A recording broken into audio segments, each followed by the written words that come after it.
And welcome back to the Valiant Shade. You're here with a man named Jack and best wife, Doctress Straussberry. Say howdy. Why don't you just give up? Hello! It's gonna happen, eventually. More Epic the Musical next on the playlist is Mutiny. We're going back again to a local favorite around here, Crashite. Absolutely love Crashite's stuff. Again, before getting started in the video, please go throw a like at Crashite's video. I promise you it's gonna be incredible. They put some incredible work in here. Absolutely, I agree. I love this one. Let's get into it.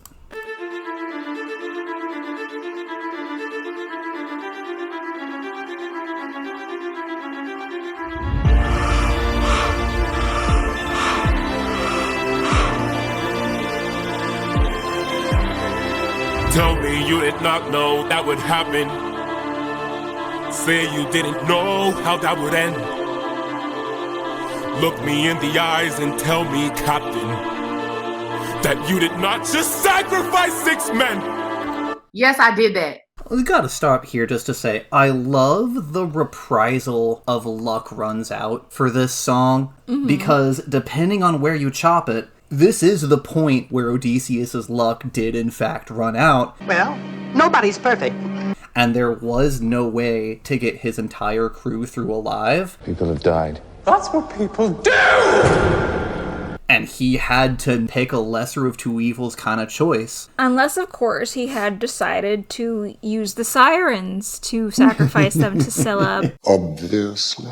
But that didn't occur to him. And I think it's partially because, as he's the monster now, he's not thinking like a good guy would, I suppose. He's not prioritizing his men's lives anymore. And in all honesty, I think I would also jump at the chance to get rid of the bitches who betrayed me in the first place. Some of you may die, but it's a sacrifice I am willing to make. Although, to be fair, the whole 6 men and getting rid of them, that is only a headcanon, but I'm gonna apply it to this situation here. And also, again, the whole journey is on Eurylochus's head. All he had to do was not open the bag. Mission failed. We'll get them next time. Use your wits to try and say I'm crazy and mad. That this is all some trick the gods have sent. Tell me you did not miss home so painfully bad that you gave up the lives of 6 of our friends. When we Hypocrite, what were you gonna do with those guys on Cersei's Island? Do you remember? Let's just cut our losses, you and I, and let's run. And this is why this whole time through, I've been harping for animators to find ways to humanize and preemptively redeem Eurylochus, because this is an incredibly shitty take from him, and there's no other way around it. He gets on his high horse for, how dare you sacrifice 6 people when he wanted to abandon probably 20 or so? I don't know canonically how many Cersei had in her trap, but more than 6. You're stupid! And then one more quick note. I do love that Crashite's been actually animating Eurylochus's mouth here. That's one of those small things that most of the time animatics don't get put in, but it's nice. It lends him a lot more humanity and action. No one cares about the rest of the crew back here. Yeah. Just a couple of vague silhouettes. Nah, putting the effort into Eurylochus's mouth, definitely a fair play here. Our friends. When we fought the Cyclops, you were quick to hatch a plan. And when we fought with Cersei, it was you who left behind no man. Objection! In Odysseus's defense, every time he has come up with a plan, he has always gotten backlash from Eurylochus. Which again, as mentioned, is part of just the tragedy of who Eurylochus is as a character. He is the problem explainer to make sure people who aren't familiar with the lore and the canon understand the gravity, and that's just what his character needs to be, but he's not good with coming up with solutions to the problems. Man, he really is a tragic character. To play devil's advocate for Eurylochus, All units, we have a code red. Code red! Code red! Odysseus did not share his plan with sacrificing 6 men. You know, they did not know that they were going into Scylla's lair, and maybe Eurylochus in this instance could have come up with something better. Maybe Eurylochus was like, hold on to the mermaids. Or let's go hunting sirens. Or alternatively, considering that Eurylochus was down to abandon men earlier, he might have been on board with the blood toll if he'd been in on it. Yeah, all of this conversation is coming from a place of shock and hanger. You're not you when you're hungry. Snickers satisfies. But when we saw this monster, we didn't take a stand. We just ran. Say something! Can you shut the fuck up? I can't! Did you see Odysseus beating on the boat in time with the music? I can't! Good job, Crashite. Like, that's the kind of subtle animation work that takes an animatic from being good to being incredible. Yeah, I love it when animators pick up on the little notes in the music and also animate things to that. That's what makes it feel more alive. Because that is what that sound is probably supposed to represent. That bass drop, if you're just listening to the music, that is there to cause you to visualize Odysseus either stomping on the deck or bashing his fist into the mast or the board in anger and frustration. So taking that and having the visuals reinforce that idea, excellent work. Good job picking up on the themes and acting on them. Come here. What I'm saying is, that's impressive. That's a talent I just don't have. Then you have forced my hand. Lower your weapon. No can do. You miss your wife so bad you trade the lives of your own crew. Don't make me fight you, brother. You know you'd have done the same. If you want all the power, you must carry all the blame. Yeah, apparently this is because Odysseus is captain, and now that there's a mutiny afoot, this is actually Eurylochus taking the electric guitar from the captain, so that's his backup instrument right here. Is it? I read it in the notes, yes.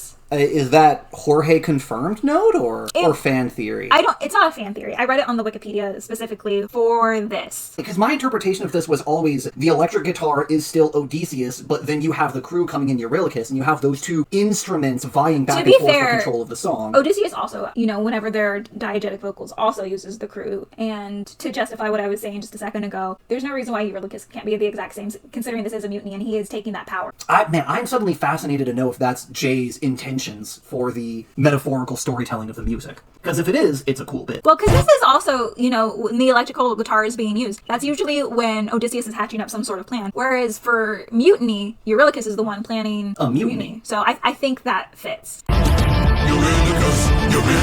He's our man if he can't do it. Great! Eurylochus. Odysseus. Crick 'em, rack 'em, rock 'em, rake, stick that sword into that snake! No price he won't pay. I am not letting you get in my way. Oh, the humanity. The animation here, specifically the smear frames, also called squetch frames for squeeze and stretch frames, where you intentionally draw not just the action lines, that's the smear frame there, him kind of bending back, just like all this stuff that's not strictly there, like this real nice smear on the leg. There's a lot of old Disney movies that if you pick just an individual still, the characters look super contorted, but when you're playing it at speed, it just looks like really fluid motion. That's one of those animation tricks that sometimes feels a little bit wrong to draw a leg in the shape of a fucking scythe. But when you're playing it at speed, it just looks like a sick fucking backflip. Yeah, I feel like you have to be a really talented animator to visualize it, like, all together. Yeah, like, knowing how to visualize what kind of smear frame would best suit the motion you're going for, like, that takes a level of intrinsic understanding of motion and perception that I definitely do not have. And specifically, that backflip sequence there is one of the reasons we wanted to put Crashite's video in for Mutiny. Crashite is amazing. Jorge is amazing. Epic is amazing. Which is one of the things I love so much about this musical. I love how it's providing a spotlight for so many incredibly talented animators to show off their skills that I never would have heard about in 100,000 years. The name Crashite never would have come across my dash. But because they made an Epic the Musical, I'm suddenly, oh, this animator's actually pretty talented. Maybe I should check out some of the other stuff they've done. Yeah, I feel like Jay has just had this embarrassment of riches when it comes to his own talents, but then accumulating all of these wonderful animators. No price he won't pay. I am not letting you get in my way. Salad. Êtes-vous brute? Nope. Fuck you, Paramedes. You deserved to go first. She's got a point. But I don't like that he was stabbed in the back. I mean, I do. For the sake of stakes and whatnot. Maybe he was about to go off on Eurylochus and actually stab him to death, and Paramedes stepped in. But it's such a bitch move. You're the saddest bunch I ever met. He won the fight, but he lost the respect of his crew. And I think that's so unfair. Fake ass bitches. They're also in shock and also hungry. And I guess they've also lost a ton of friends, and the resentment keeps growing and growing. But man, they were so unified in different beasts, and how it's come to this. My brothers, why? How are we so... Kick. I hate this man. I hate him. You're worse than Eurylochus. I hate you, Paramedes. I fucking hate you. Oh, this bitch needs to be put down. Kick him off the front of the sword. That's Damn. so disrespectful. The deepest circle of hell is reserved for betrayers and mutineers. I mean, he just stabbed him in the back. Adding insult to injury at this point ain't that much. Supposed to trust you now, your time has come, your luck's run out. Now, the time has come to shut you down. You relied on wit, and then we died on it. Whoa. Look at me, sure. Look at me, sure. I'm the captain now.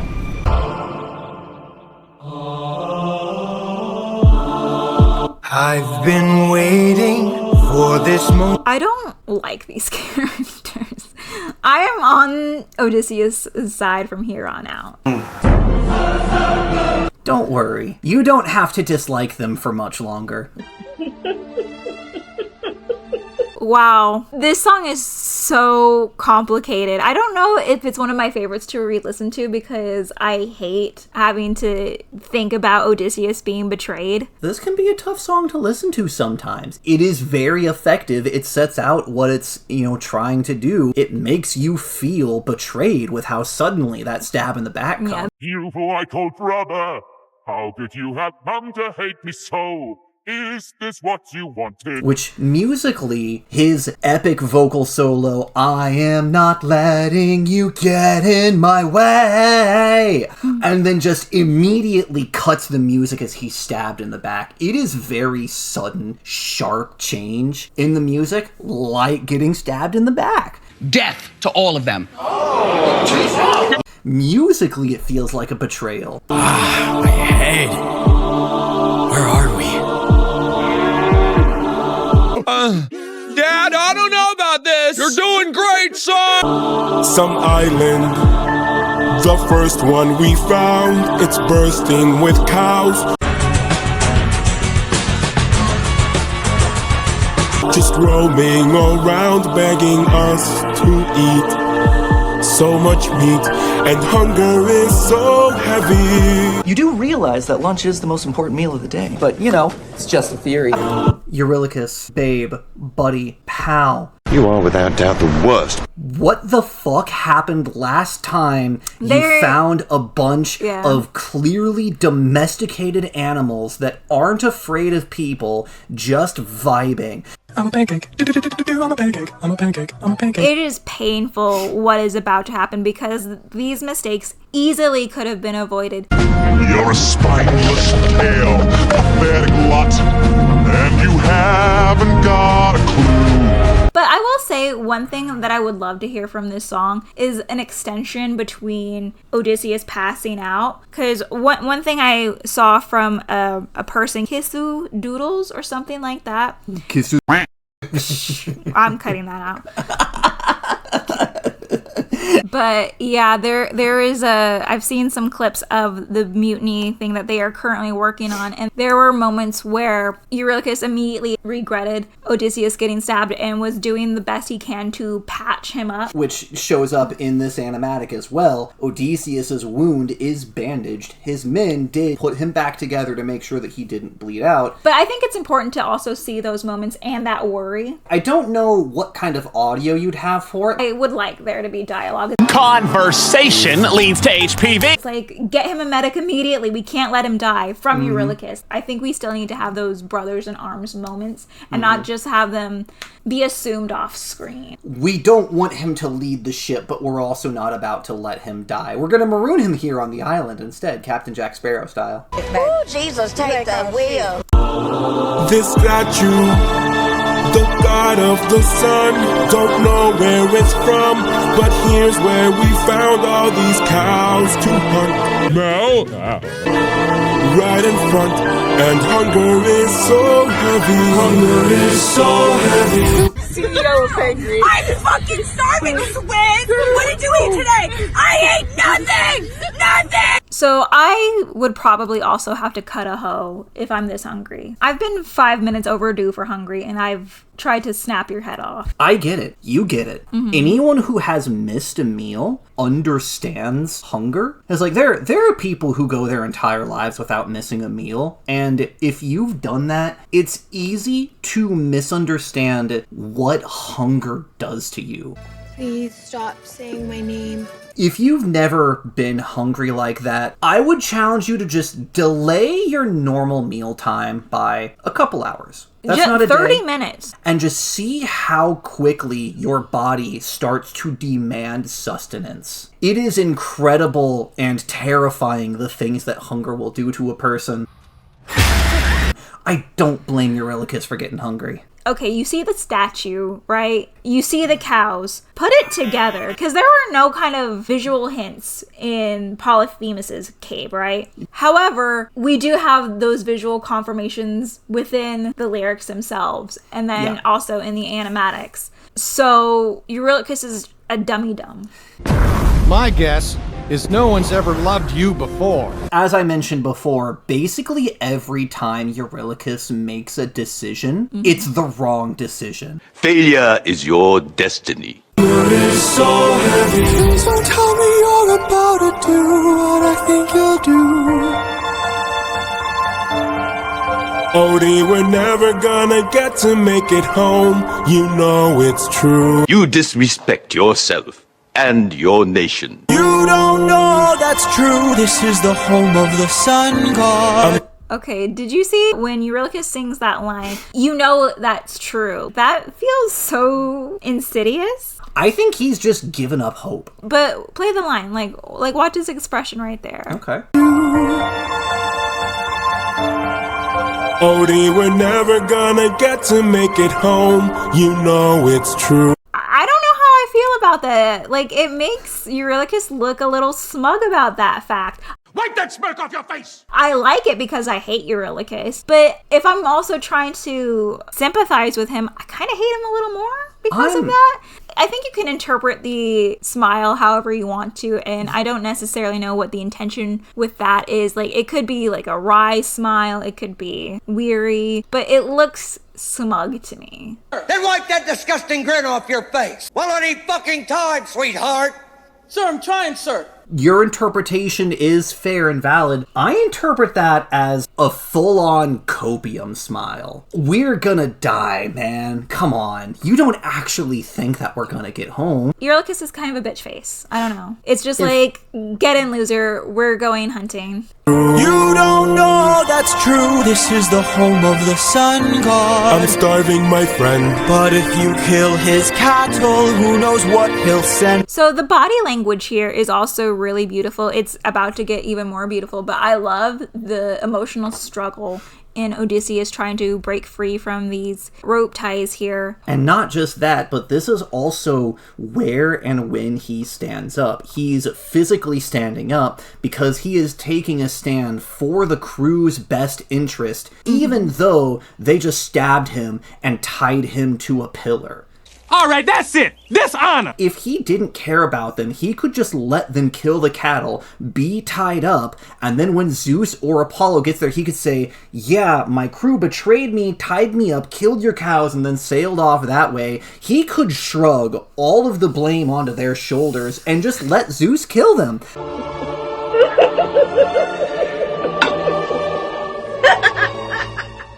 Even now, after being betrayed, he is still trying to convince them that they shouldn't embark on a path that he knows will get them killed. And I love that for him. It speaks strongly of his character. Daddy, I love him! This is the home of the sun god. I'm tired, my friend. You wanna know where the power's at? It's in the middle of the power network. We're so close to home, this can't be where it ends. That's it, yeah, go get it, I see ya, go on, come now. Oh. Can't be where it ends.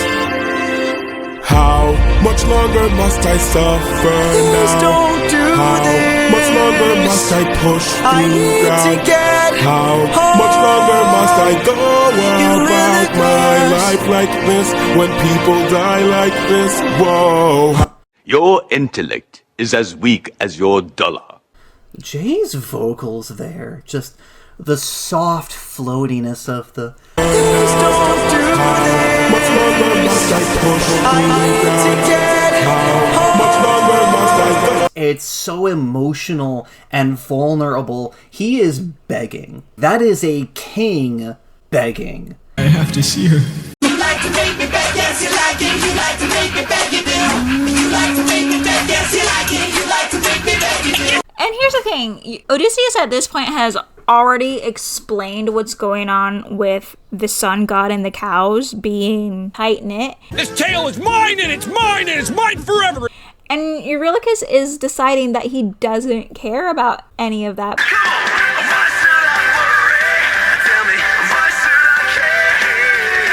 But it's just like, well, then what is your game plan for after you piss off this god? Because arguably, Odysseus didn't go into Polyphemus's cave. He didn't go into any situation that he's been in so far with the foreknowledge that he's going to piss off so-and-so. But Eurylochus has that information being spoon-fed to him right now. I have an answer for that one a little bit. Okay. It is not impossible or terribly uncommon for mortals to occasionally pull something past a god. A time of myth and legend, when the ancient gods were petty and cruel, and they plagued mankind with suffering. If Apollo isn't paying attention, if he's busy somewhere else, Helios.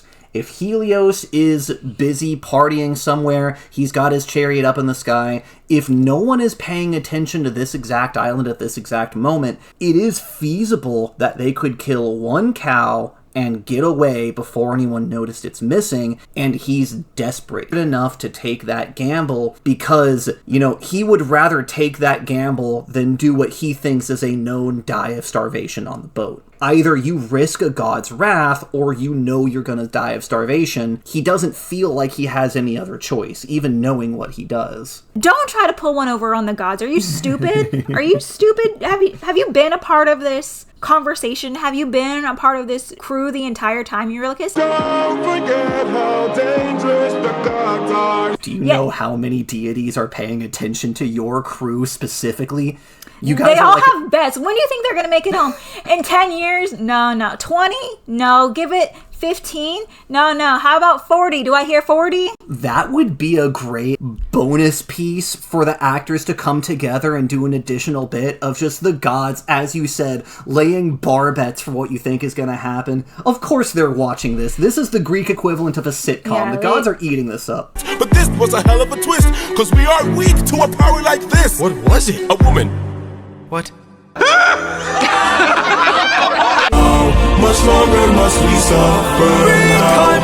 How much longer must we push through doubt? How much longer must we go on our lives like You ingrate, you bald ingrate. this? When people die like this, You are made of stupid. Eurylochus, no! No, bitch! That's my boy! You wait till my father hears about this. How now, brown cow? You've doomed us.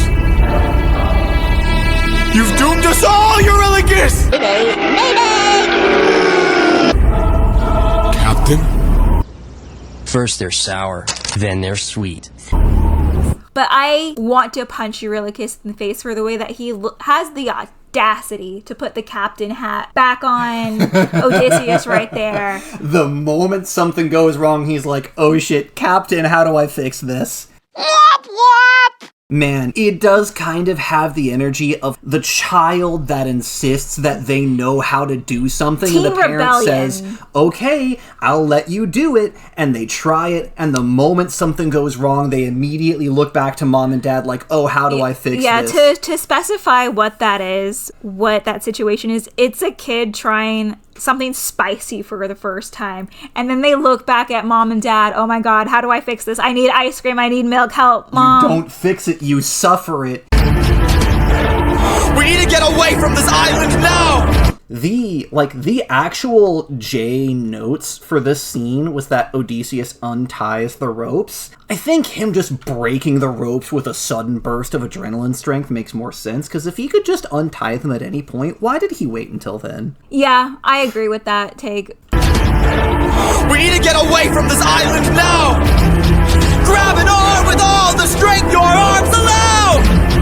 These cows were immortal, they were the sun god's friends! And now that we've pissed them off, who do you think you'll send?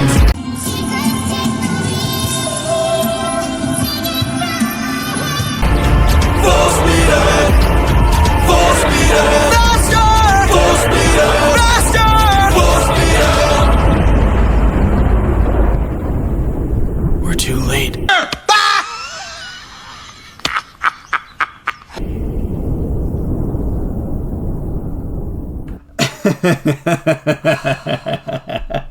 What a fun little bit to include at the end here. Crashite, how dare you? Right in front of my salad? It's very funny, but how dare you? Bruh.